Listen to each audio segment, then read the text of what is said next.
घंटे भर से देखिए मोदी योगी में इस वक्त चर्चा चल रही है, जिसमें यूपी मंत्रिमंडल पर भी चर्चा होगी। अभी सियासी हलकों में किन किन नाम पर मंत्री के तौर पर चर्चा हो रही है, कौन कौन से वो चेहरे हैं जो मंत्रिमंडल में शामिल हो सकते हैं, आपको दिखाते हैं। 10 मार्च को जनता ने तय कर दिया कि यूपी के लिए योगी ही उपयोगी है। कप्तान तय है और अब चर्चा टीम योगी पर शिफ्ट हो गई। क्या योगी कैबिनेट नए रंग रूप में नजर आएगी या पुराने चेहरों पर फिर दांव खेला जाएगा? बीजेपी के गलियारों से जो खबरें छन छन कर सामने आ रही हैं, उसमें कैबिनेट की तस्वीर में नए कलेवर और पुराने तेवर दोनों नजर आ रहे हैं। सबसे पहले बात डिप्टी सीएम पद पर, क्योंकि चुनाव में बीजेपी जीत के साथ साथ डिप्टी सीएम केशव प्रसाद मौर्य की हार पर भी चर्चा जमकर हुई।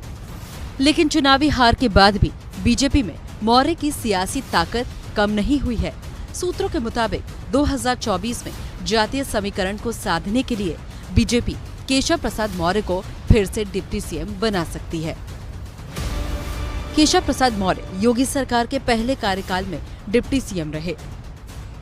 2017 में प्रदेश अध्यक्ष रहते हुए यूपी में बीजेपी को रिकॉर्ड जीत दिलाई। यूपी में बीजेपी का सबसे बड़ा ओबीसी चेहरा है। यूपी में फिर से सत्ता रिटर्न का क्रेडिट प्रदेश अध्यक्ष स्वतंत्र देव सिंह को भी जाता है और अब पार्टी डिप्टी सीएम के पद के जरिए उनकी मेहनत का रिवॉर्ड दे सकती है। स्वतंत्र देव सिंह योगी सरकार में परिवहन मंत्री रह चुके हैं। बतौर प्रदेश अध्यक्ष यूपी में सत्ता वापसी कराई। वो प्रभावी कुर्मी समुदाय से आते हैं। महिला वोटर इस बार बीजेपी पर खासी मेहरबान रही। पीएम मोदी ने भी अपने संबोधन में इस बात का खास जिक्र किया और अब डिप्टी सीएम पद के जरिए भी बड़े पद पर महिला को भी प्रतिनिधित्व दिया जा सकता है। और इस दौड़ में बेबी रानी मौर्य फिट बैठती हैं, क्योंकि उनकी ताजपोशी से बीजेपी एक तीर से 2 निशाने साध सकती है। बेबी रानी मौर्य जाटा समुदाय से आती हैं। यूपी बीजेपी की बड़ी महिला चेहरा है। उत्तराखंड की राज्यपाल भी रह चुकी हैं।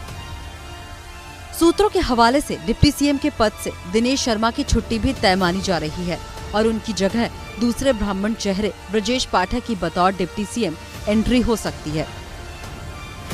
ब्रजेश पाठक योगी सरकार में कानून मंत्री रह चुके हैं। वो बीजेपी का बड़ा ब्राह्मण चेहरा है। लोकसभा राज्यसभा के सांसद भी रह चुके हैं। वहीं बात मंत्रियों की हो तो कई पुराने चेहरों पर विश्वास कायम दिख रहा है और नए चेहरों को भी मौका मिल सकता है। सूत्रों के मुताबिक कन्नौज से विधायक असीम अरुण, बलिया से विधायक दयाशंकर सिंह और नोएडा से विधायक पंकज सिंह को कैबिनेट में जगह मिल सकती है।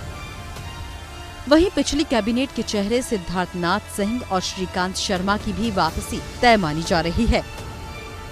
सूत्रों के हवाले से योगी कैबिनेट का ट्रेलर तो आ चुका है, पर पूरी पिक्चर क्या होगी इसका इंतजार बाकी है।